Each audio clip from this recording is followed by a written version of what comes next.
Greetings, folks. Iolair here. Today I wanted to share my thoughts about the Research Bureau. The match in the background is myself in the Tier 5 Soviet cruiser, the Kirov, and I'm in a division with Angry Ace, who is in the premium Tier 5 U.S. Navy destroyer, the USS Hill. We are in a Tier 6 standard battle on ring, and there is one aircraft carrier per team. My build in the Kirov at this point was not very interesting. With only a 10-point commander. Notably, the Kirov does not require IFHE because she mounts 180 millimeter rifles, which at this tier are effectively heavy cruiser rifles. They have 29 millimeters of penetration on the high explosive as I land a Citadel with AP on the Omaha. So again, IFHE just really isn't required at this tier for this ship. So I'm not going to go into a lot of detail about the Research Bureau, sort of just in terms of the basic mechanics. I'll leave links in the description from the World of Warships wiki around the Research Bureau, what happens when you do reset a line, and I'll also leave some links to videos that I think have been fairly popular to discuss the Research Bureau as far as the basics pretty well. I basically want to focus on my experience and my thoughts around this mechanism in the game. So I have to admit up front that when the Research Bureau was released, and certainly when it was being sort of tested under the Naval Training Center, I think was its original name, I really was not very enthusiastic about resetting my lines because I had spent a lot of time researching the lines, getting to tier 10. And some of these lines, like the German cruisers, which or many of my viewers will know, and obviously people who play with me know that I play the German cruisers a lot. I was not very enthusiastic about resetting lines that I played a lot, so I didn't.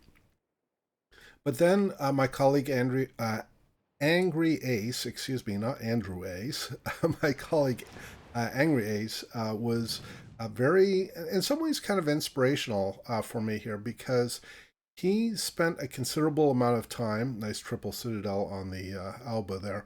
He spent a considerable amount of time researching or working through the Research Bureau to get to the USS Ohio, and he definitely enjoys that ship a lot.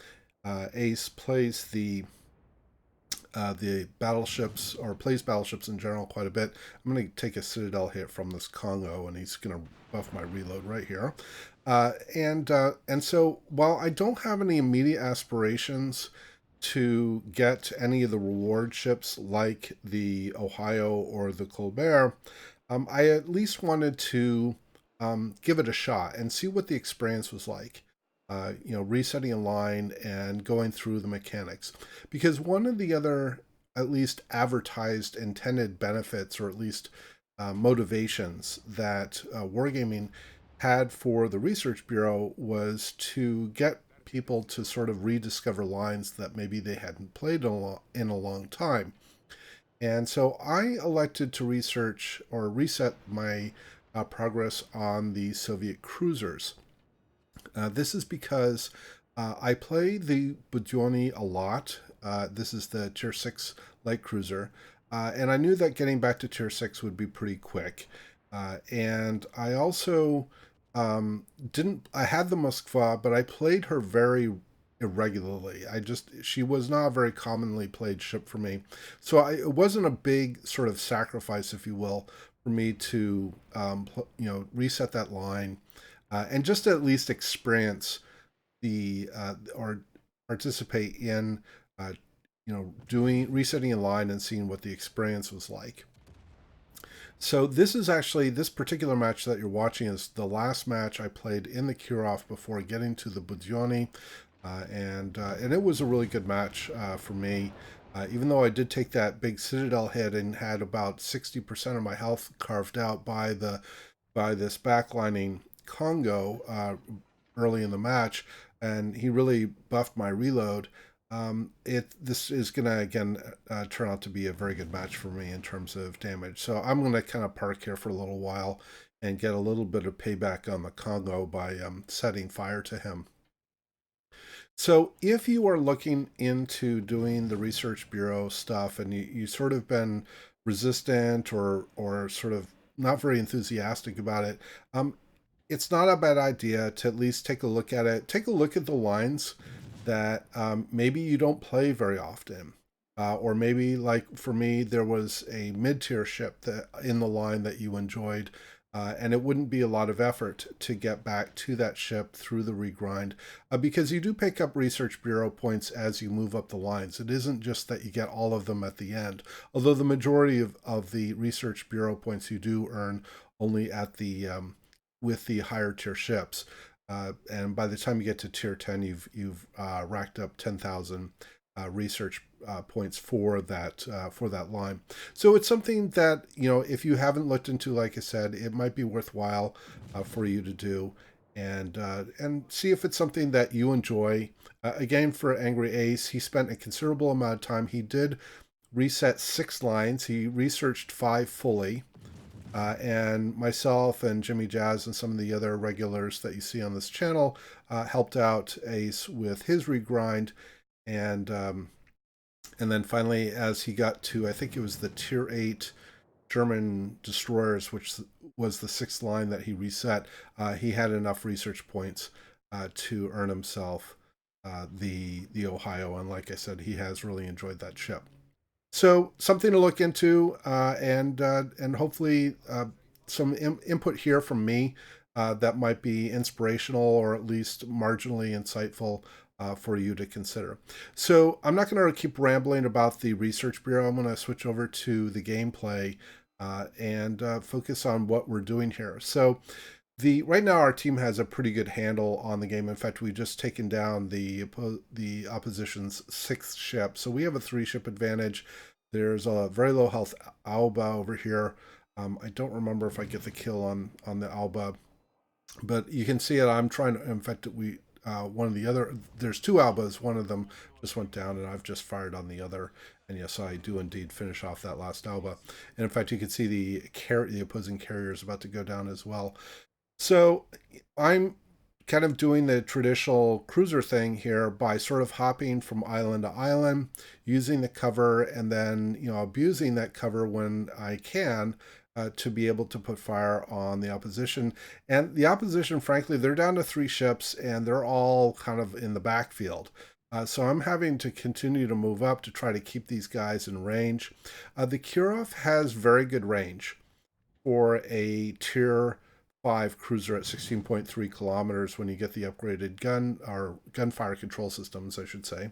And her reload is 13.5 seconds. Now, when I first ground through the Kirov, and this is, again, probably a reflection of some of the motivation for people to maybe potentially retry lines, is that a lot of these ships that people may have played through, including myself, have been buffed, or in some cases significantly buffed, over what they were when people ground through them many moons ago or many years ago.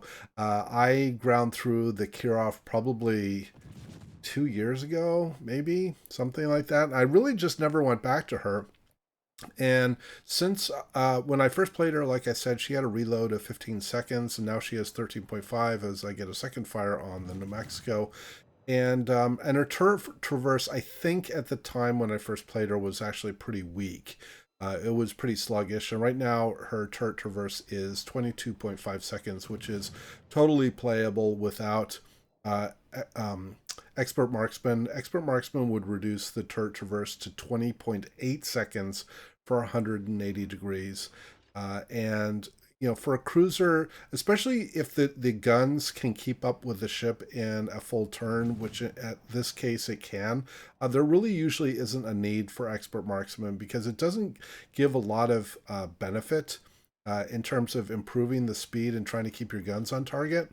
And it's better to use situational awareness and to anticipate where you need your guns before you invest in Expert Marksman to try to get that little extra edge.